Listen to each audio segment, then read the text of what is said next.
Thank you.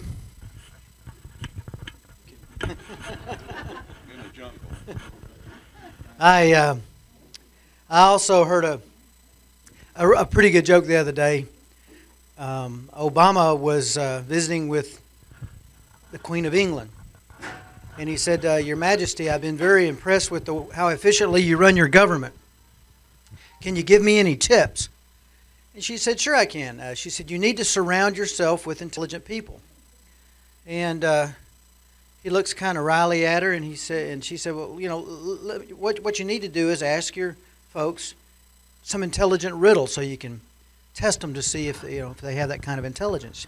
She said, let me give you an example. So she pressed her intercom, and she said, have Tony Blair come in. Mr. Blair came in and said, Your Majesty, how can I help? And she says, Tony, listen, I got a question for you. Your parents have a child. It's not your brother. It's not your sister. Who is it?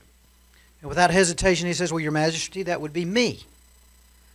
So Obama thought about that, and he came back to the States, and he called Joe Biden in. He said, Joe, he said, your parents have a child. It's not your brother. It's not your sister. Who is it? And Biden looked at him a little bit confused, and he said, well, Mr. President, I'm going to have to get back with you on that. So he spends all day asking his advisors. Nobody can come up with the answer. So he's in the men's room, and he looks over in the stall, and he recognizes Karl Rove's shoes. So he said, Karl, I've got a question for you. He said, your parents have a child. It's not your brother. It's not your sister. Who is it? And Karl said, well, Joe, that's easy. That would be me. So Joe goes back to the president, and he says, Mr. President, after much research, we have an answer to your question. The answer to your question is Karl Rove.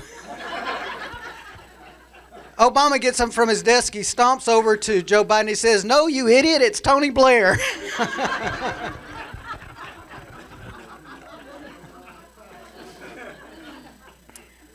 Our government at work.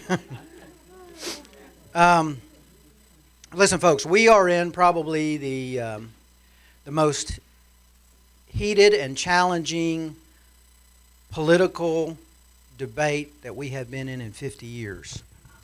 You know, we have this huge government control advocates on one side that just want big government. Pick your ism. Socialism, communism, Nazism, fascism, whatever ism you want to call it. It's just big government control. And on the right over here, you've got lovers of freedom and free enterprise. That's what we call conservative people. And we've got to understand big government is incompatible with freedom and free enterprise. It is the oldest political fight that's ever been fought. Those two philosophies do not mix. And we have to understand that we're really at a pinnacle in that discussion right now. And people ask me, well, Erwin, what's that got to do with a state house race? Well, it's got a lot to do with the state house race. You know, we've got a lot of important issues to talk about, like education and jobs and freedoms and rights and all kinds of things like that. But those things will pale in significance, folks, if we let government get too big. If you don't believe me, ask people who grew up in communist Russia and communist China, people who are right now under the Chavez regime. They don't get to have those kind of discussions. So we just can't let government get too big. And don't think that Washington has a premium on folks who want big government. Texas has plenty of them, and there are plenty of them in the Texas legislature. And folks, big government liberals want to elect big government liberals. Now, you know this is census year. Next year is redistricting. And because of population growth, Texas will likely pick up between 3 and 5 new United States congressional seats. The lines for those new districts are going to be drawn in the Texas House of Representatives. And I just can't see our current representative standing on the floor of the House and demanding that those lines get drawn in a way where a conservative will get elected that we send to Washington. Can you? Yeah, if he's standing on the floor of the House at all. So it's important that we make sure that we send a conservative who really embraces conservative principles to Austin. The question we have to ask ourselves is simply that. Are we going to send somebody to to Austin that embraces our conservative principles and will fight for them down there? Are we going to send somebody who likes to play footsie with the folks who like big government? I, for one, am willing to stand up and say, you know what, not another inch. Not anymore. Not on my watch. But it's going to take your help to do it. And I know you will. You helped me in the primary, and I deeply appreciate that. And for any of you that I've not personally thanked in some way or another, thank you. And I look forward to a vigorous and spirited campaign in November, and I look forward to your help then. Thank you very much.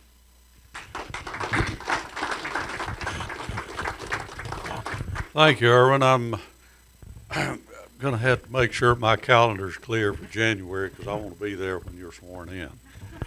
Because I firmly believe that he's going to be our next representative. And I also firmly believe that Chris Brown's going to be our next county judge.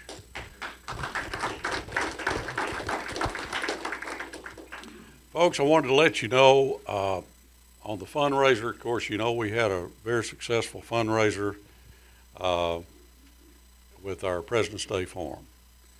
The executive committee met yesterday, and we're in the process of drawing up a very detailed budget of how those monies are going to be spent. Bill Watts is setting us up a real good chart of accounts and a budget, and we're in the process trying to negotiate for a headquarters, and we're even thinking about having a headquarters on a year-round basis if we can. If I can put on my bargaining shoes well enough to get it done, we're going to. But hopefully, I don't know, probably hopefully by the next monthly meeting, we will be able to have a printout of a budget to show you guys that, of course, the executive committee is the ones that formulated, one that adopted, but we hope to have it so that we can show y'all, and then if you've got any questions or you don't like what you see, well, be sure and don't be silent because we're all in this together. At this time, I want to turn the program over to Roger. Roger is going to hopefully show us where he's fixing to bring us a huge industry into town that's going to employ all of us and put a chicken in every pot. Of course, we don't have to worry about health care now because Obama's going to give that to us in 4 years after he taxes us for 4 years. Roger.